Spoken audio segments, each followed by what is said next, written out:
Hi అండి. అందరికీ నమస్కారం. Welcome to my channel. ఈ వీడియోలో ఏపీ ప్రభుత్వ ఉద్యోగులకు భారీ శుభవార్త. ముఖ్యమంత్రి చంద్రబాబు నాయుడు గారితో మీటింగ్ ముఖాముఖి. దీనికి సంబంధించిన పూర్తి సమాచారాన్ని అయితే వీడియోలో తెలుసుకుందాము. వీడియో అయితే ఎక్కడ గాని స్కిప్ చేయకుండా ఎండ్ వరకు చూసేయండి. అప్పుడే ఇన్ఫర్మేషన్ పూర్తిగా అర్థమవుతుంది. అలాగే వీడియో చూస్తున్న ప్రతి ఒక్కరు వీడియోకైతే లైక్ చేయండి ఫ్రెండ్స్. ఈ వీడియోని తోటి ఉద్యోగ పెన్షన్ మిత్రులతో అయితే షేర్ చేయండి. కొత్తగా మన ఛానల్ చూస్తున్నారు ఇంకా ఎవరైనా సబ్స్క్రైబ్ చేసుకున్నట్లయితే వెంటనే మన ఛానల్ అయితే సబ్స్క్రైబ్ చేసుకోండి. దీని ద్వారా నేను చేసే లేటెస్ట్ వీడియోస్ అన్నీ మీ వరకు రీచ్ అవుతాయి. ఇక ఆలస్యం చేయకుండా వివరాల్లోకి అయితే వెళ్ళిపోదాము. ఫ్రెండ్స్ ఇక విషయానికి వచ్చినట్లయితే ఆంధ్రప్రదేశ్ ప్రభుత్వ ఉద్యోగులకు సువర్ణ అవకాశం. ముఖ్యమంత్రి చంద్రబాబు నాయుడు గారితో కీలక సమావేశం అయితే జరగనుంది. ఆంధ్రప్రదేశ్ ప్రభుత్వ ఉద్యోగుల కలలు నిజం కానున్నాయి. గౌరవనీయులైన ముఖ్యమంత్రి శ్రీ నారా చంద్రబాబు నాయుడు గారు ఈ నెలాఖరులో రాష్ట్రంలోని ఉద్యోగ సంఘాల ప్రతినిధులతో ప్రత్యేకంగా సమావేశం కానున్నారు. ఈ చారిత్రాత్మక సమావేశంలో ఉద్యోగుల సంక్షేమం, భద్రత మరియు ఆర్థిక ప్రయోజనాలను మెరుగుపరిచే దిశగా 5 కీలకమైన శుభవార్తలను ప్రకటించే అవకాశం ఉంది. ఉద్యోగుల జీవితాల్లో నూతన వెలుగు నింపాలనే సంకల్పంతో ముఖ్యమంత్రి గారు ఈ నిర్ణయం తీసుకోబోతున్నారు. మరి ఆ 5 కీలక శుభవార్తలేంటో వివరంగా తెలుసుకుందాము. ఇందులో ముఖ్యంగా ఫస్ట్‌ది పెండింగ్‌లో ఉన్న డీఏ మరియు డీఆర్ బకాయిల చెల్లింపు.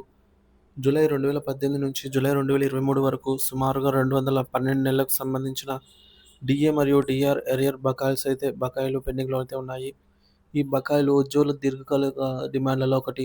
ప్రభుత్వం ఈ నెలాఖరులో ఉద్యోగ సంఘాలతో చర్చించి వీటన్నిటిని విడతల వారీగా చెల్లించేందుకు నిర్ణయం అయితే తీసుకోనుంది. డీఏ బకాయిల వివరాలు దాదాపుగా 212 నెలలకు సంబంధించినవి. జూలై 2018లో 30 నెలలు, కొంత భాగం బేసిక్‌లో విలీనం అయితే చేశారు. జనవరి 2019లోకి గాను డీఏకి గాను 31 నెలలు, జూలై 2019కి గాను 30 నెలలు, అలాగే జనవరి 2020కి డీఏకి గాను 24 నెలలు. అంటే కరోనా సాకుతో వీటిని మాఫీ చేయబడ్డాయి. ఇక మిగిలిన కాలానికి సంబంధించిన బకాయిలైతే మొత్తం కలిపి 212 నెలలకు సంబంధించి ఉన్నాయన్నమాట. ఇంకా కేంద్ర ప్రభుత్వం కొన్ని డీఏలను కరోనా సాకుతో అయితే మాఫీ చేసినప్పటికీ రాష్ట్ర ప్రభుత్వ ఉద్యోగులకు రావాల్సిన మిగిలిన బకాయిలనైనా చెల్లించేందుకు అంటే కేంద్రం కరోనా బకాయిలను మాత్రమే నిలిపివేసింది. కానీ రాష్ట్ర ప్రభుత్వం 2018 జూలై నుంచి అయితే ఇప్పటివరకు ఏ అరియర్ డీఏ గాని, డీఆర్ గాని అరియర్స్ ఏవి కూడా ఇంతవరకు రాలేదన్నమాట. సో, ఆ కరోనా సాకుతో ఉన్నవి పక్కన పెట్టినా సరే మిగిలిన వాటినైనా చెల్లించేందుకు ప్రభుత్వం కట్టుబడి ఉంది. ప్రస్తుతం ఆర్థిక పరిస్థితులను పరిగణలోకి తీసుకొని ఈ భారీ మొత్తాన్ని ఒకేసారి కాకుండా విడతల వారీగా చెల్లించాలని ప్రభుత్వం యోచిస్తోంది. ఇందుకోసం ప్రతి నెల 4,000 కోట్ల నుంచి 5,000 కోట్ల దాకా కేటాయించే అవకాశాలైతే ఉన్నట్టు తెలుస్తుంది. ఇక మీ బేసిక్ పే ఆధారంగా డీఏ బకాయిల అంచనా. జూలై 2018 నుంచి జూలై 2023 వరకు చూసుకున్నట్లయితే బేసిక్ పే 19,000 ఉన్నవారికి 46,000, బేసిక్ పే అనేది 20,000 ఉన్నవారికి 1,54,000 ఫ్రెండ్స్. సో, ఇక్కడ 1,46,000, అలాగే బేసిక్ పే 20,000 వారికి 1,54,000.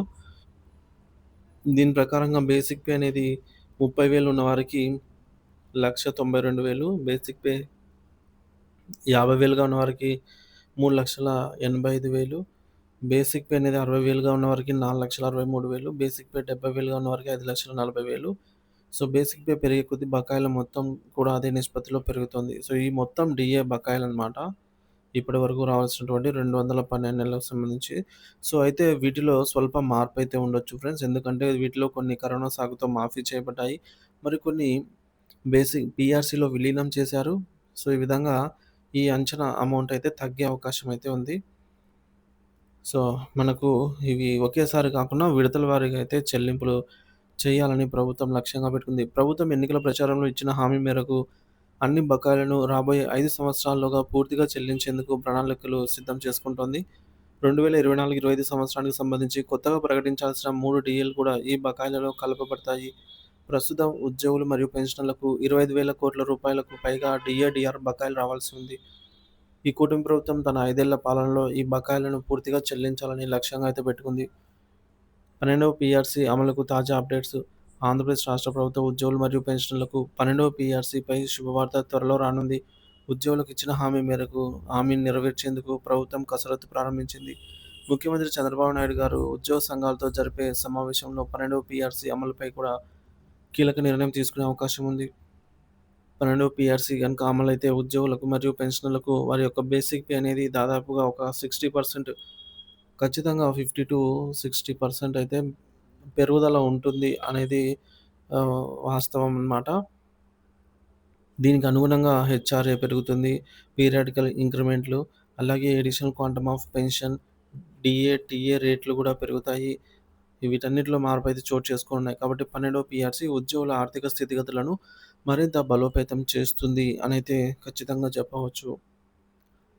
ఇక మధ్యంతర భృతి ప్రకటన ఐఆర్ ప్రభుత్వం తన మేనిఫెస్టోలో ఇచ్చిన హామీ మేరకు కూటమి ప్రభుత్వం అధికారంలోకి వచ్చిన వెంటనే మధ్యంతర భృతి ఐఆర్ ప్రకటిస్తుందని పేర్కొంటుంది. ఉద్యోగ పెన్షనర్లు కనీసం 30% తగ్గకుండా మధ్యంతర భృతిని ప్రకటించాలని డిమాండ్ చేస్తున్నారు. 30% ఐఆర్ ప్రకటిస్తే వారి బేసిక్ పే ఆధారంగా ఈ కింద టేబుల్‌లో చూపించిన విధంగా అయితే లబ్ధి పొందుతారు. సో, బేసిక్ ఆధారంగా 50,000 బేసిక్ పే వారికి 30% అంటే రూ. 15,000 ఐఆర్ రూపంలో రావడం జరుగుతుంది. సో, ఈ 15,000 ఏదైతే గ్రాస్ అమౌంట్‌లో యాడ్ అవుతుందనమాట. సో, అంటే ఈ 15,000 అట్లే ఇందులో డిడక్షన్స్ ఏముండవు. బేసిక్ పే ఆధారంగా ఐఆర్ మొత్తం గూడా మారుతుంది. సో, ఐఆర్ అనేది ఎటువంటి డిడక్షన్స్ లేకుండా నేరుగా గ్రాస్ అమౌంట్‌లో కలుస్తుంది. పీఆర్సీ నివేదిక వచ్చి అమలు కావడానికి సమయం పడుతుంది కాబట్టి, ఈలోపు ఐఆర్‌ను ప్రకటించాలని ఉద్యోగ పెన్షనర్ సంఘాలు డిమాండ్ చేస్తున్నాయి. ఉద్యోగుల దీర్ఘకాలిక సమస్యల పరిష్కారం. గత ప్రభుత్వ హయాంలో ఉద్యోగులు ఎదుర్కొన్నటువంటి అనేక దీర్ఘకాలిక సమస్యల పరిష్కారానికి కూటమి ప్రభుత్వం చొరవ తీసుకోనుంది. ఇందులో ముఖ్యమైనవి 11వ పీఆర్సీ బకాయిలు మరియు ఈహెచ్ఎస్ సమస్యలు. గత ప్రభుత్వం రివర్స్ పీఆర్సీ ద్వారా ఉద్యోగులు కోల్పోయిన రాయితీలను తిరిగి పునరుద్ధరించాలని డిమాండ్ చేస్తున్నారు. అలాగే ఈహెచ్ఎస్ కింద క్యాష్‌లెస్ ట్రీట్మెంట్ అన్ని ఆసుపత్రుల్లో ఉద్యోగులకు మరియు పెన్షనర్లకు అందేలాగా చర్యలు తీసుకోవాలి. Retirement benefits. రిటైర్మెంట్ బెనిఫిట్స్ సకాలంలో అందేలాగా చూడాలి. బహుళ సంఘాల రద్దు. గతంలో బహుళ సంఘాలలో సభ్యత్వాలను ప్రభుత్వమే రద్దు చేయగా వాటిని పునరుద్ధరించాలి. హెచ్ఆర్ఏ పెంపు. అన్ని జిల్లా ప్రధాన కార్యాలయాల్లో 16% హెచ్ఆర్ఏ ప్రకటించాలి.